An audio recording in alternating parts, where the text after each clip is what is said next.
Welcome to Business Talk, presented in collaboration with the University of Rio Grande and the Ohio State University South Centers, from the heart of southeastern Ohio at the University of Rio Grande TV studio. Our goals are simple: promote the University of Rio Grande and the Ohio State University South Centers, as well as advocate local small business and their support organizations. More importantly, promote southeastern Ohio as a wonderful place to live, explore, and learn. There are many different ways you can find us. The University of Rio Grande Cable Access Channel 17, live online at blogtalkradio.com, and on YouTube if you are unable to catch our show live. Introducing our co-hosts, Jason Winters, Mike Thompson, Patrick Dengel. Thank you for tuning in. We hope you enjoy the show. Hey, welcome back to our show. Today we have a very good guest, a very unique guest. And before we talk with our guest, I wanted to read you something I found in the internet when we were sort of looking over our guests' information. And we know it has to be true because it came from the internet, correct? That's right. Okay. Just want to throw that out there. It's an actual quote from the internet too. The Forest Service is strongly committed to the management of national forests in an environmentally sound manner. The agency's, that's the Forest Service, the agency's top priority is to maintain and improve the health, diversity, and productivity of a forest ecosystems for the enjoyment of current and future generations. Today it's our pleasure to feature someone that sort of follows along with that theme, that works with the different parts of the Forest Service, that works with different parts in Gallia County, and that's Scott Swain. So we welcome you to our program. Thank you. You know, Jason, until I met Scott, he kept on telling me he was a certified tree arborist. Mm-hmm. And be quite honest with you, Mike and Jason, I had no idea what a certified tree arborist was. Just so you know, Pat, you need to take the tree out. I'm just a certified arborist, which comes from the term arboriculture, which is trees. Trees? Yeah. Arboriculture? Mm-hmm. Okay. Arboriculture, some people say it. Right. It is the study of trees. Study of trees. And has this been a lifelong? No. No? I sort of backed into it. I needed a job. You know, I've heard of people backing into trees before. I've done that a couple That's times. what I did. I backed into a whole industry a long time ago. Welcome, Scott, and tell us about yourself. We have a small business, my wife and I, Barbara. We started it 15, 20 years ago. We do trimming, we do removals, we do tree health care, plant health care in this area. And once we get outside of this area, we do project management. We work for the United States government and the Forest Service, the USDA, the FAA, ODOT. We do jobs of this nature of larger scales away from here. And ODOT is Ohio Department of Transportation? Yes, sir. FAA, did you say? Federal Aviation Administration. Okay, so you work with the different airports? The FAA, it's amazing how you learn things out, that airplanes fly from point to point, and I never knew this before until we started working with the FAA, but they have towers on mountains and places stationed throughout the United States. I think it's called a VOR. Yes. It is. That's exactly what it is. It's Right. a foresight. Right. And which I did not know. I have a license, so. Okay. Yeah. I didn't know how a plane knew when to turn left or right. And the FAA, the trees cannot be above these vortex sites is what they're called. And they called us one day and said, "You want to cut some trees?" And it was a unique situation They kind of look like bowling pins sitting out in the middle of nowhere. Yes, on top of a mountain. Right. Around here, they're on top of mountains. And what they do, they just send out a signal, and you Right. turn your radio on the plane to the signal, and you kind of just You fly a straight Right. line for the most point. Yes. right to it. And then if you're lost, you take 2 or 3 of those, Mm-hmm. and you see what angles they are, and then you can pinpoint your location. Yeah, I knew none of this Mhm. before we got involved with the FAA. I did that ground training Okay. years and years ago, yes, to get my license as well. Yeah. It's really interesting. I mean, the whole There's concept. a whole world sometimes that you don't know that exists. Yes, and it amazes me that how you can be aware of different parts of different industries that are out there. Yeah. Because and we do some with the Army Corps of Engineers, do some with the USDA. We do some with the National Park Service, the National Forest Service. All of these have different quirks or pieces, Aspects. aspects Yep. that they deal with that just sometimes you just sit back and say, "Wow, I didn't know that." What's the Army Corps of Engineers concerned with? Is it water or? We just do trees. I wasn't sure, because No. you said the FAA was for clearing the VORs. Mhm. So- They a lot of times it's where they own property, they're building buildings or they're okay. clearing dams or clearing right of ways or something to Just get. a whole different It's a whole a gamut of things. It's pretty much that they've got a tree they need cut someplace is the reason we're there. Well, 200 years ago, 300 years ago, supposedly, Ohio was so how do you say that? Forested, that Had a lot you of trees. could- They had a lot of trees. That a squirrel could go from one end to the other. I think they end. said that about the United States. Yes. You could go Originally, from you almost coast to coast from tree to tree. Huh. Yes. And there were so many Then you'd have a trees. tired squirrel. Then you'd have a tired squirrel. But who has seen the world? Right. But in essence, that's why we had the waterways, Yes. because there were so many trees involved in moving around, Yes. And that is the reason that Gallipolis is where it's located at. right on the Ohio Right River. on the Ohio River. They got tired of the road and stopped. Yeah, that was the highway. And then as we started clearing out the land for farm use and different parts, et cetera. One thing that most people don't realize is that we have more forest coverage in southeastern Ohio now than we did 60 years ago because of the reduction in farming that has been going on. Mhm. We have more people owning land that are not from here, and they're buying land to hunt with and just to own, and it's not being farmed. And years ago, 40, 50, 60 years ago, they would keep the hilltops clean and this so they could farm them. And now it's not being done. We have more forest now than we did 60 years ago. And I think a lot of wildlife, deer, and Yes. there's all kinds of stuff out there that I didn't used to see growing up. Very much so. Very much so. So what has happened, since Ohio is the Buckeye state, Mhm. what has happened to all of our Buckeye trees? Why did we lose so many trees? You've got me on that one. No one. Now, the ash tree you could probably talk about. Yeah. Yeah, well, what about the ash tree? The emerald ash borer, there are bugs, a bug that is eating and killing most of the ash trees and will eventually devastate most of the ash crop in Ohio. It is pretty ravenous to the trees. Areas like Cleveland, Cincinnati, and them have done major eradications of their ash trees inside the city limits because they've had so many ash trees that died, and they just went through and taken them out and replanted different trees. In southeastern Ohio, it's not as bad as a problem because we've got so many trees. So how would you know if your ash tree was infested with this borer It's beetle? dead. It's dead. Because I've got That's one. not the easiest, that's the last and final thing. You can look, there's entrance holes, there's exit holes.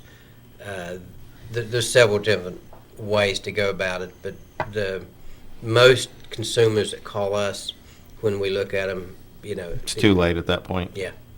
And it loses all its leaves? Yeah, Or, yeah. And so how quickly? You does can a- treat for the ash borer. There are chemical treatments out there that if you catch it in time, that you can control the ash borer. The problem with that is staying ahead of it. And most of the time, unless you're in an area that has been educated on that the ash borer is coming, most homeowners don't realize what they have until the tree's dead. I see. Okay, so now, say I've got a tree that's dead in my yard. Should I just go out there with my chainsaw and just take after it, or what should I consider? Well, you should consider where it's going to fall. If it's going to fall on the porch or on the house, you probably don't want to do it. You probably want to call Scott. Yeah, mine's within like 5 feet of the deck and probably 15 feet of the house. Yeah, Take a I video of think it. you should just take a hatchet and cut it down, and that way it'll take you a lot longer to get it down. That way you'll be told when it hits the porch and you get to clean it up. Little pieces. Oh, little pieces. No, you need to call someone that is knowledgeable and skilled in taking a tree down, especially if it's close to the house, if it's close to property, if it's a danger tree. And danger trees are certified and calibrated into what target is there. You can have a dead tree setting in the middle of a field, and it's not a danger tree because there's no target to hit. Okay, the more targets there are around for it to hit is the higher classification of danger tree it gets. So if it has things that it could hit, the more of a danger tree it is.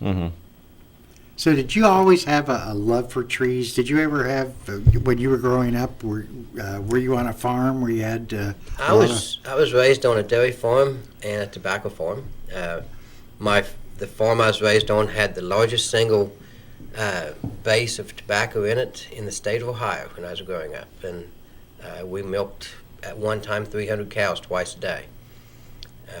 That sounds like a lot of fun. Great respect for farmers. They are some of the hardest working people in the world. We could not get along without them. I don't want to be one.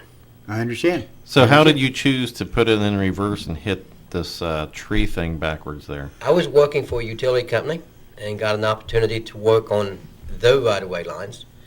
They graciously sent me to school, and in the training that I received there, I got talking with a man, and this was years ago, at the very beginning of the Certified Arborist program, and said, this is what you need, if you're going to do this for a living, it's what you need to do. And I liked it. Sometimes you just back into things that you like, and I liked it. Well, isn't that a difference between an entrepreneur and a business owner?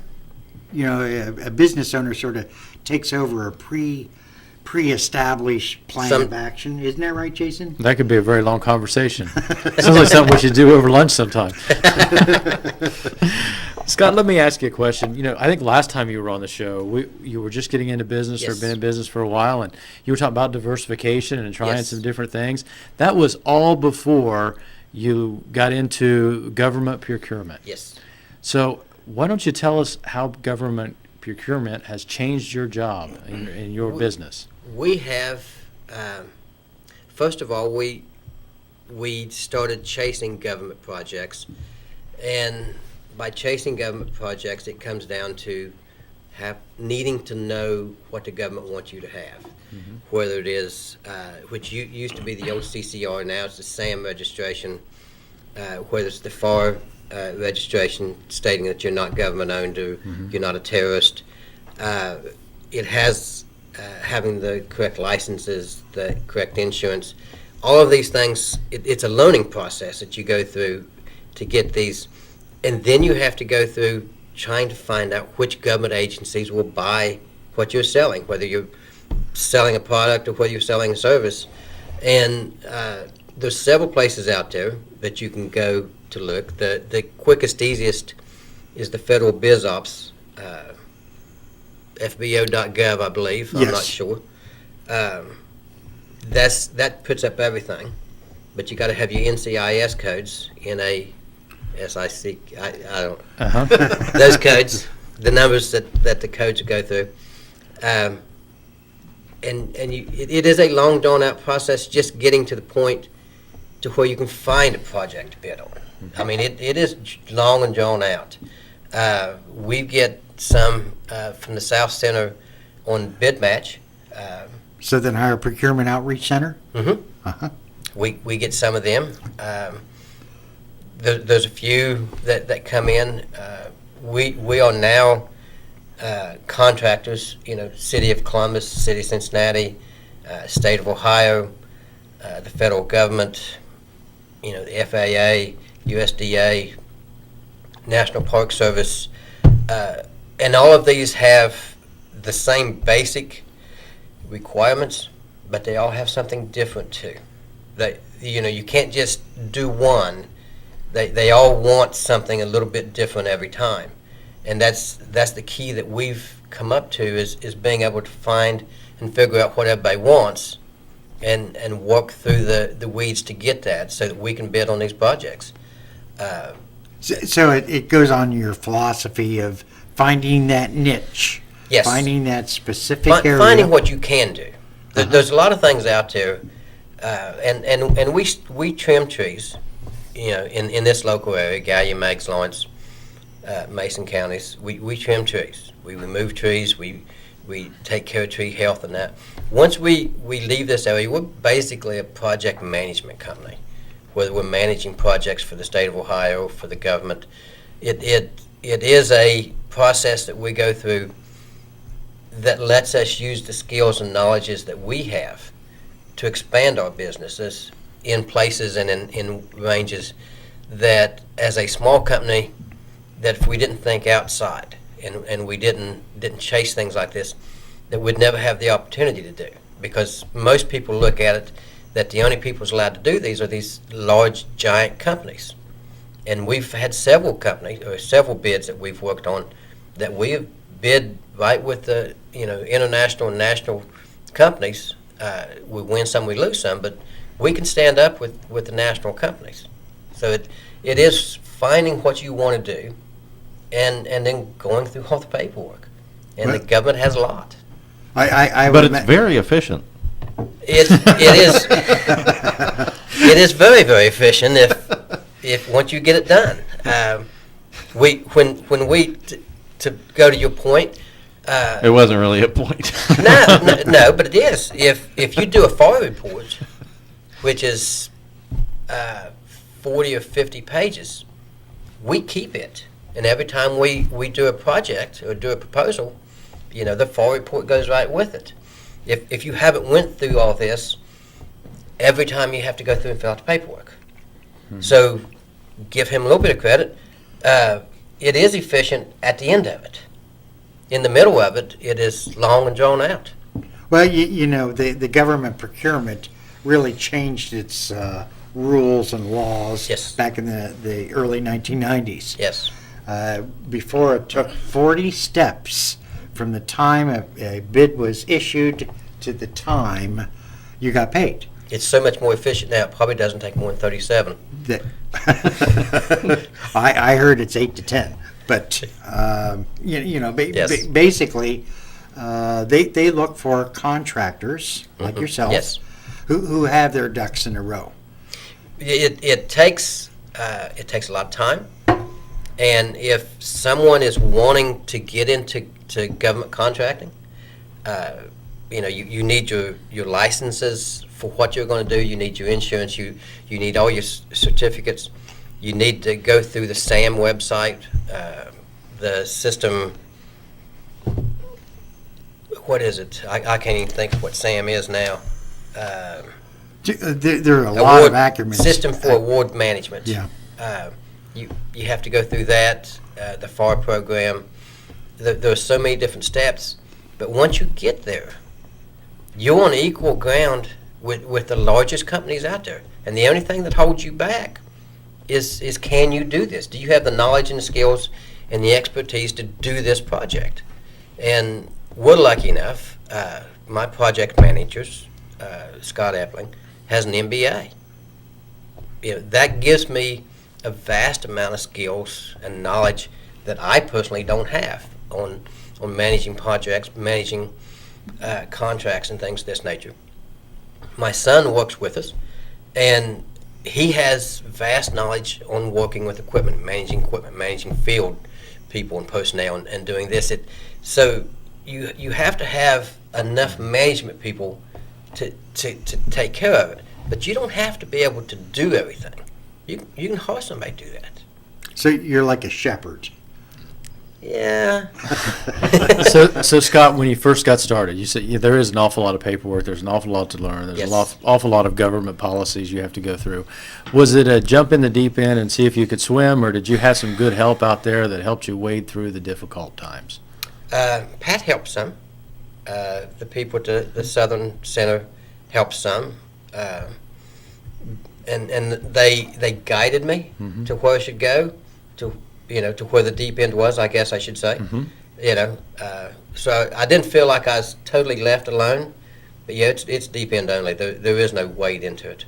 If you're going to do this, if you're going to go and you're a small company and you're going to work for the government, it's deep end only. So go big or go home. Government doesn't have small contracts. Mm-hmm. I mean, I won't say they don't have small contracts. They do. Right. But for the most part, it is being able to do a big contract or not. Well, if you have to remove, let's say, thousands of acres of timber, that is no easy task. No. And you have to be able to do a lot of planning. What we pride ourselves in doing is I do, some people do details and that, and my projects manager is a guy that does details. He is excellent at details. I do big pictures. I look at from one end to the other, and can we do this on the overall? And we divide projects up into pieces. Does it need someone to do this piece and this piece and this piece? And then we divide the management part of it between our management team, and everybody has a flow that they go through, whether we're watching the guys on the ground or whether we're watching trimming crews, whether we're watching machines. Everybody has something to do, but it all ties back to the same thing. And what most small business owners don't realize is you can hire companies bigger than you. You don't have to, just because you're a small business doesn't mean you can't hire the big players in the field. You can go out and hire the largest company in that industry to work for you, because the government now wants to hire small businesses. You can hire anybody you want after you get the contract. That is the key that most small businesses don't go into. 90% of the companies that we hire are larger than us, way larger than us. But they work for us when we're working. And they do that because most companies don't want to go through the hassles and everything of getting set up and then going through the bidding process and everything it takes to get there. They just want to do the job, which I'm fine with. But at the same time, somebody has to go out there and chase. And that's what we do. We chase. We fish. I call it fishing. And it sounds like you have some really good assistant fishermen. We do. Scott Epling is my projects manager. Does a great job. My son John Swain manages our field operations, and he's hands-on with equipment and the people that manages the equipment, whether they're loader operators or chipper, tree chipper operators or whatever. That is his expertise, and I'm a big fan in knowing what you know, but I'm also a big fan in knowing what you don't know. And he's way better at equipment than I am, and I just give it to him. He manages it well, and that's the same way with the contracts and some of the minute details. I don't want to sound like I don't go over the contracts, because I do. I read every one of them, but at the same time, Epling goes through them, and we pick out things. Everybody has a skill, and everybody has a needed talent. And so a business owner has to trust. Oh, lots. Yeah, you have to be able to let people go. You can't manage everything, and you can't do everything. If you're going to have a successful business, and it might, if you're selling coffee on 2nd Avenue, and that's all you're selling is coffee on 2nd Avenue, and you're selling a donut, fine, you can do it all. But if you're going to get out there and manage a business, and you're going to grow a business, and you want to work on major companies and major projects for the government, you got to have people that you can just send out there, and you know it's going to be done. But on the other hand, Scott, you're working in a very dangerous industry. So Yes, we are. you've really got to have safety procedures in place. And, Yes. and there's certain times when you got to maybe not trust your employees. Hey, you need to do what I'm telling you to do for your own safety. We go through a lot of that when we bring new people on. They don't get to make choices. They don't get to have what some people would call initiative on their own until we know that they're not going to do something that they're not supposed to. It's not the Toyota model that we've seen in the 80s where everyone has the power to stop the line. Well, a small mistake in your industry could cost somebody their life. Right. Yes. Or a limb or something. Yes, very, very much so. Our industry puts out a death and disability report every month, and we will have anywhere from 12 to 20 people a month die in this industry, either civilians or people actually in the industry. It's easy to not go home at the end of the day here. I think really that's why is. they make the TV shows, I don't know if it's American Logger or something. Yes. They've got a couple of those. If you And the watch fishing them, shows and stuff. yeah, if you watch the tree trimming shows and the logging shows, if you want to do that for a living, do everything that they don't. They're trying to make it exciting, I guess. I honestly don't know what they're trying to make it, but it's nothing. They're making a TV show. Yeah, they're making a TV show. Yeah. So don't think that that's the way life really works. It That's doesn't. not a documentary. No, it's not a documentary. Don't get me. I like watching them, Mm-hmm. but I watch them for entertainment value. It is not an educational program Right. by no stretch of imagination. On employees too. I'm a big believer in drug testing. And everybody will jump up and down and say it costs too much money, and it's a hazard, and it's a hassle for all. You got to be on your game when you're messing with that. It's just like Well, not but it's- drug testing pilots. Okay, but if you're a small business owner and you are going to work for the government, they want to see your drug testing program. Mm-hmm. They want to know what level of drug testing you're on, what level of Right. drug-free workplace you're on. These are things that most small employees don't think about. I'm a big fan of you don't hire friends, not people that you don't like. I mean, You got to be able to work with them at the end of the day. yeah, but a lot of the times a good friend doesn't make a good employee. That's now you can become friends but people have to know it's a job. We're not here. Yeah, those are a lot of the things that small business owners, I think, make bad choices on. And so many small business owners want to do a family business. Yeah. I understand. And it's either a family or it's a business. Scott, we only have a few more seconds. We got 1 minute. 1 minute. Well, you want to leave the listening audience with some words of advice. Words of advice. Of wisdom. Words of wisdom. I'm not from sure Scott. I have many words of wisdom. Well, you If gave you could Mike do- some real good words of wisdom. Don't cut your own tree down. Don't cut your own tree down. That's good wisdom. If you could do it all over again, is there something you would have done differently?